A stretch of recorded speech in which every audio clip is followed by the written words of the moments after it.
नमस्कार। प्रस्तुत है कथा सम्राट मुंशी प्रेमचंद द्वारा लिखी हुई कहानी अनाथ लड़की।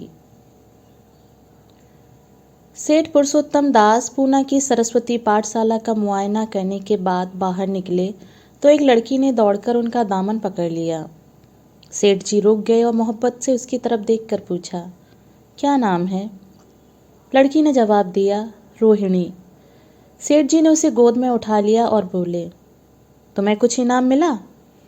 लड़की ने उनकी तरफ बच्चों जैसी गंभीरता से देखकर कहा, तुम चले जाते हो तो मुझे रोना आता है, मुझे भी साथ लेते चलो। सेठ जी ने हंसकर कहा, मुझे बड़ी दूर जाना है, तुम कैसे चलोगी?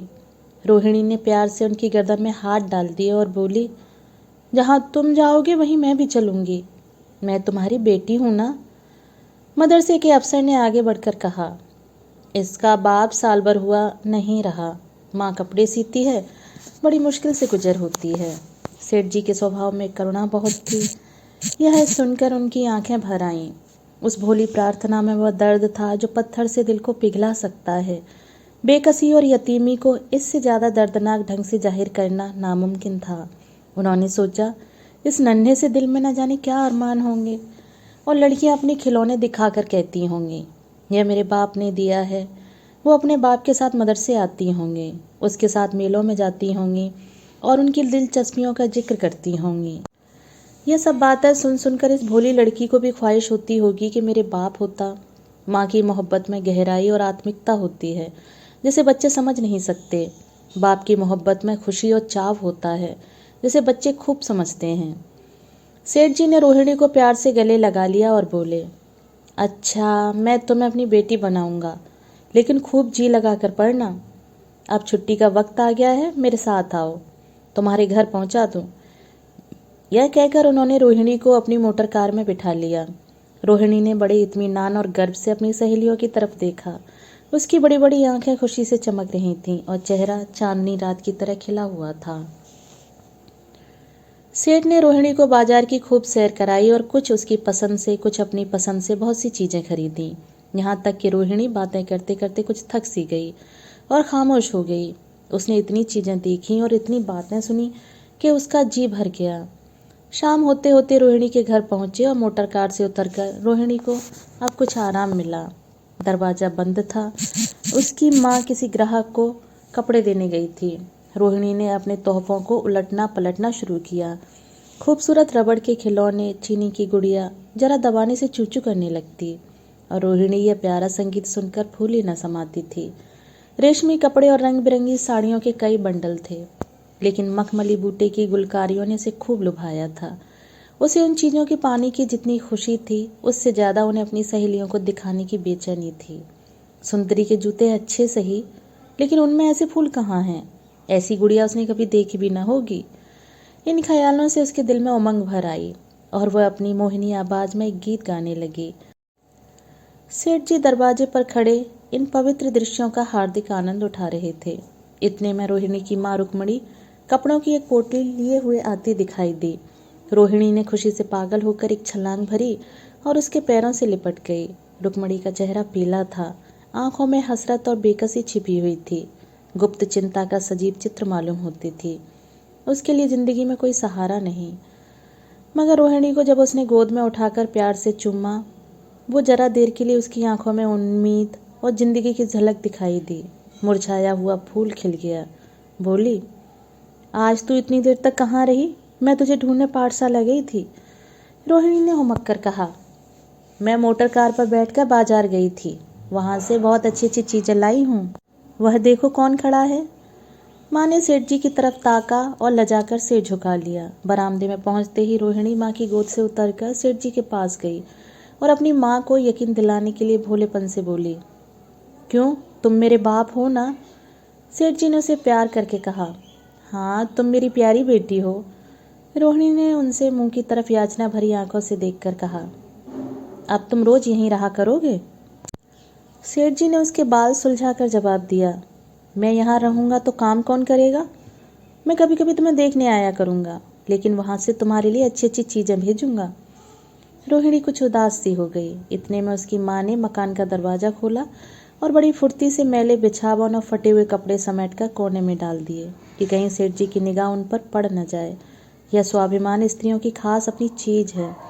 रुक्मणी अब इस सोच में पड़ी थी कि मैं इनकी क्या खातिर तवाजो करूं। उसने सेठ जी का नाम सुना था। उसका पति हमेशा उनकी बड़ाई किया करता था। वह उनकी उदारता की चर्चाएं कई बार सुन चुकी थी।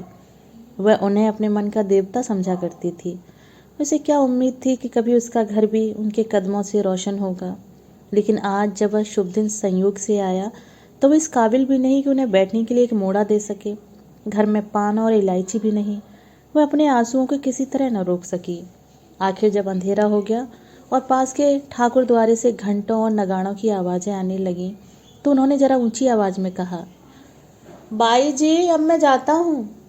मुझे अभी यहाँ बहुत काम करना है। मेरी रोहिणी को कोई तकलीफ ना हो। मुझे जब मौका मिलेगा उसे देखने आऊँगा। उसके पालने पोसने का काम मेरा है और मैं उसे बहुत खुशी से पूरा करूँगा। उसके लिए अब तुम कोई फिक्र मत करो। मैंने उसका वजीफ़ा बांध दिया है और यह उसकी पहली किस्त है। यह कहकर उन्होंने अपना खूबसूरत बटुआ निकाला और रुक्मिणी के सामने रख दिया। गरीब औरत की आंखों में आंसू जारी थे।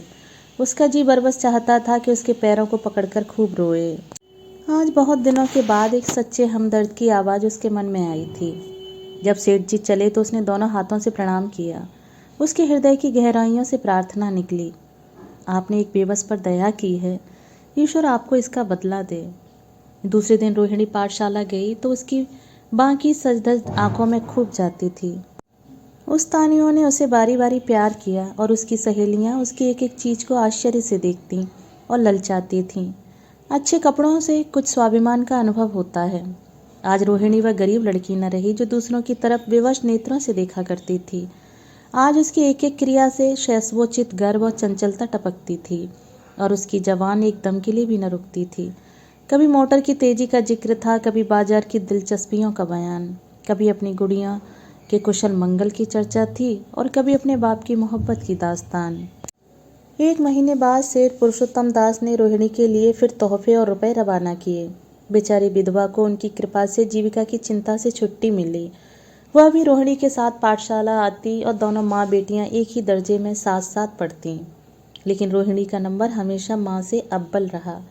सेठ जी जब पूना की तरफ से निकलते तो रोहिणी को देखने जरूर आते और उनका आगमन उसकी प्रसन्नता और मनोरंजन के लिए महीनों का सामान इकट्ठा कर देता। इसी तरह कई साल गुजर गए और रोहिणी ने जवानी के सुहाने हरे भरे मैदान में पैर रखा, जबकि बचपन की भोली भाली अदाओं में एक खास मतलब और इरादों का दखल हो जाता है। रोहिणी अब आंतरिक वाय सौंदर्य में अपनी पाठशाला की नाक थी। हाव भाव में आकर्षक गंभीरता, बातों में गीत का सा खिंचाव और गीत का सा आत्मिक रस था। कपड़ों में रंगीन सादगी, आंखों में लाज संकोच, विचारों में पवित्रता। जवानी थी मगर घमंड और बनावट और चंचलता से मुक्त। उसमें एक एकाग्रता थी जो ऊंचे इरादों से पैदा होती है। स्त्रियोचित उत्कर्ष की मंजिलें वह धीरे धीरे तय करती चली जाती थी। सेठ जी के बड़े बेटे नरोत्तम दास कई साल तक अमेरिका और जर्मनी की यूनिवर्सिटियों की खाक छानने के बाद इंजीनियरिंग विभाग में कमाल हासिल करके वापस आए थे। अमेरिका के सबसे प्रतिष्ठित कॉलेज में उन्होंने सम्मान का पद प्राप्त किया था। अमेरिका के अखबार एक हिंदुस्तानी नौजवान की इस शानदार कामयाबी पर चकित थे। उन्हीं का स्वागत करने के लिए बम्बई में एक बड़ा जलसा किया गया था। इस उत्सव में शरीक होने के लिए लोग दूर दूर से आए थे। सरस्वती पाठशालाओं को भी निमंत्रण मिला और रोहिणी को सेठानी जी ने विशेष रूप से आमंत्रित किया। पाठशाला में हफ्तों तैयारियां हुई। रोहिणी को एकदम के लिए भी चैन न था। यह पहला मौका था कि उसने अपने लिए बहुत अच्छे अच्छे कपड़े बनवाए। रंगों के चुनाव में वह मिठास थी, कांट छांट में वह फवन जिससे उसकी सुंदरता चमक उठी। सेठानी कौशल्या देवी उसे लेने के लिए रेलवे स्टेशन पर मौजूद थी। रोहिणी गाड़ी से उतरते ही उनके पैरों की तरफ झुकी, लेकिन उन्होंने उसे छाती से लगा लिया और इस तरह प्यार किया जैसे वह उनकी बेटी है। वो उसे बार बार देखती थी और आंखों से गर्व और प्रेम टपक पड़ता था। इस जलसे के लिए ठीक समुद्र के किनारे एक हरे भरे सुहाने मैदान में एक लंबा चौड़ा शामियाना लगाया गया था। एक तरफ आदमियों का समुद्र उमड़ा हुआ था, दूसरी तरफ समुद्र की लहरें उमड़ रही थीं। गोया वह भी इस खुशी में शरीक थी। जब उपस्थित लोगों ने रोहिणी बाई के आने की खबर सुनी तो हजारों आदमी उसे देखने के लिए खड़े हो गए। यही तो वह लड़की है जिसने अब की शास्त्री की परीक्षा पास की है, जरा उसके दर्शन करने चाहिए। अब भी इस देश की स्त्रियों में ऐसे रत्न मौजूद हैं। भोले भाले देश प्रेमियों में इस तरह की बातें होने लगीं। शहर की कई प्रतिष्ठित महिलाओं ने आकर रोहिणी को गले लगाया और आपस में उसके सौंदर्य और उसके कपड़ों की चर्चा होने लगी। आखिर मिस्टर पुरुषोत्तम दास तशरीफ लाए। हालांकि वह बड़ा शिष्ट और गंभीर उत्सव था, लेकिन उस वक्त दर्शन की उत्कंठा पागलपन की हद तक जा पहुंची थी। एक भगदड़ सी मच गई। कुर्सियों की कतारें गड़बड़ हो गईं। कोई कुर्सी पर खड़ा हुआ, कोई उसके हत्थों पर। कुछ मनचले लोगों ने शामियाने की रस्सियां पकड़ी और उन पर जा लटके। कई मिनट तक यही तूफान मचा रहा। कहीं कुर्सियां टूटी, कहीं कुर्सियां उल्टी, कोई किसी के ऊपर गिरा, कोई नीचे। ज़्यादा तेज लोगों में धौल धप्पा होने लगा। तब बीन की सुहानी आवाज़ें आने लगीं। रोहिणी ने अपनी मंडली के साथ देश प्रेम में डूबा हुआ गीत शुरू किया।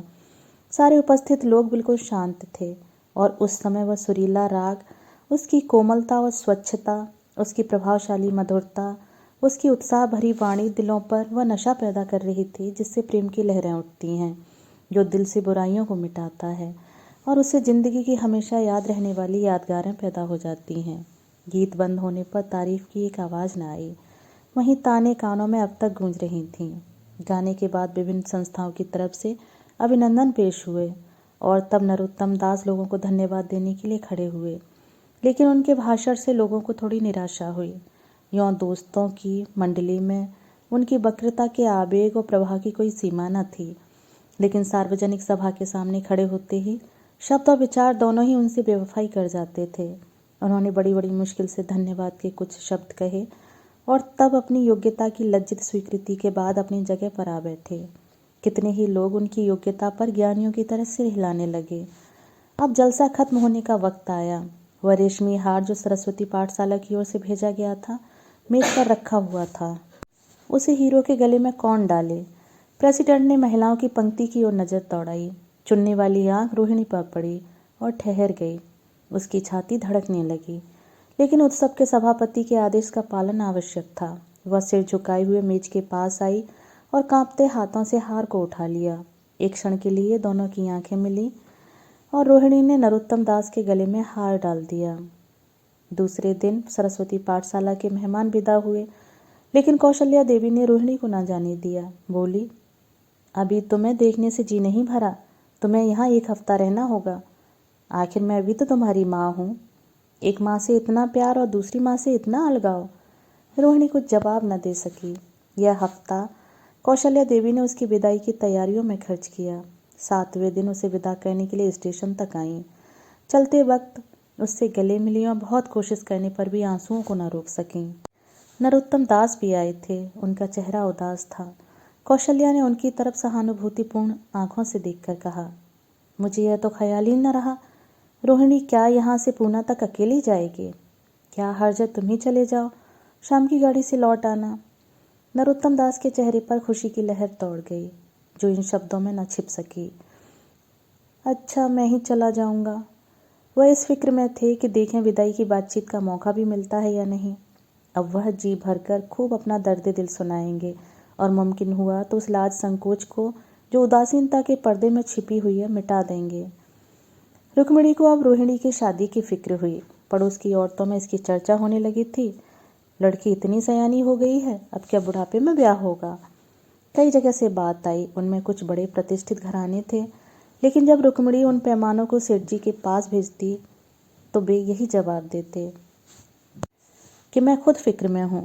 रुक्मिणी को उनकी यह टाल मटोल बड़ी बुरी मालूम होती थी। रोहिणी को बम्बई से लौटे महीना भर हो चुका था। एक दिन वह पाठशाला से लौटी तो उसे अम्मा की चारपाई पर एक खत पड़ा हुआ मिला। रोहिणी पढ़ने लगी। लिखा था, बहन, जब से मैंने तुम्हारी लड़की को बम्बई में देखा है, मैं उस पर रीझ गई हूँ। अब उसके बगैर मुझे चैन नहीं है। क्या मेरा ऐसा भाग्य होगा कि वो मेरे घर की बहू बन सके? मैं गरीब हूँ, लेकिन मैंने सेठ जी को राजी कर लिया है। तुम भी मेरी यह विनती कबूल करो। मैं तुम्हारी लड़की को चाहे फूलों की सेज पर न सुला सकूं, लेकिन इस घर का एक एक आदमी उसे आंखों की पुतली बनाकर रखेगा। अब रहा लड़का, माँ के मुंह से लड़के का बखान कुछ अच्छा मालूम नहीं होता, लेकिन यह कह सकती हूँ कि परमात्मा ने यह जोड़ी अपने हाथों से बनाई है। सूरत में, स्वभाव में, विद्या में, हर दृष्टि से वह रोहिणी के योग्य है। तुम जैसे चाहो अपना इत्मीनान कर सकती हो। जवाब जल्द देना, और ज़्यादा क्या लिखूं। नीचे थोड़े से शब्दों में सेठ जी ने उस पैगाम की सिफारिश की थी। रोहिणी गालों पर हाथ रखकर सोचने लगी। नरोत्तम दास की तस्वीर उसकी आंखों के सामने आ खड़ी हुई। उनकी वह प्रेम की बातें जिनका सिलसिला बम्बई से पूना तक नहीं टूटा था, कानों में गूंजने लगीं। उसने एक ठंडी सांस ली और उदास होकर चारपाई पर लेट गई। सरस्वती पाठशाला में एक बार फिर सजावट और सफाई के दृश्य दिखाई दे रहे थे। आज रोहिणी की शादी का शुभ दिन, शाम का वक्त, बसंत का सुहाना मौसम। पाठशाला के दरो दीवार मुस्करा रहे हैं और हरा भरा बगीचा फूला नहीं समाता। चंद्रमा अपनी बारात लेकर पूरब की तरफ से निकला। उसी वक्त मंगलाचरण का सुहाना राग उस रुपहली चांदनी और हल्के हल्के हवा के झोंकों में लहरें मारने लगा। दूल्हा आया। उसे देखते ही लोग हैरत में आ गए। यह नरोत्तम दास थे। दूल्हा मंडप के नीचे गया। रोहिणी की माँ अपने को रोक ना सकी। उसी वक्त जाकर सेठ जी के पैरों पर गिर पड़ी। रोहिणी की आंखों में प्रेम और आनंद के आंसू बहने लगे। मंडप के नीचे हवन कुंड बना था। हवन शुरू हुआ। खुशबू की लपटें आंखों में उठी और सारा मैदान महक गया। लोगों के दिलो दिमाग में ताजगी की उमंग पैदा हुई। फिर संस्कार की बारी आई। दूल्हा और दुल्हन ने आपस में हमदर्दी, जिम्मेदारी और वफादारी के पवित्र शब्द अपनी जवानों से कहे। विवाह की वह मुबारक जंजीर गले में पड़ी जिसमें वजन है, शक्ति है, पाबंदियां हैं, लेकिन वजन के साथ सुख और पाबंदियों के साथ विश्वास है। दोनों दिलों में उस वक्त एक नई बलवान आत्मिक शक्ति की अनुभूति हो रही थी। जब शादी की रस्में खत्म हो गईं तो नाच यानी कि मजलिस का दौर आया। मोहक गीत गूंजने लगे। सेठ जी थक कर चूर हो गए थे। जरा दम लेने के लिए बगीचे में जाकर एक बेंच पर बैठ गए। ठंडी ठंडी हवा आ रही थी। एक नशा सा पैदा करने वाली शांति चारों तरफ छाई हुई थी। उसी वक्त रोहिणी उनके पास आई और उनके पैरों से लिपट गई। सेठ जी ने उसे उठाकर गले से लगा लिया और हंसकर बोले, क्यों, अब तो तुम मेरी अपनी बेटी हो गई।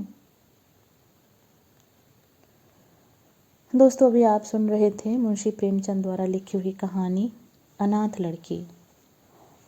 दोस्तों, कहानी अगर आपको पसंद आई हो तो मेरे चैनल को सब्सक्राइब और वीडियो को लाइक और शेयर ज़रूर करें। कहानी सुनने के लिए धन्यवाद।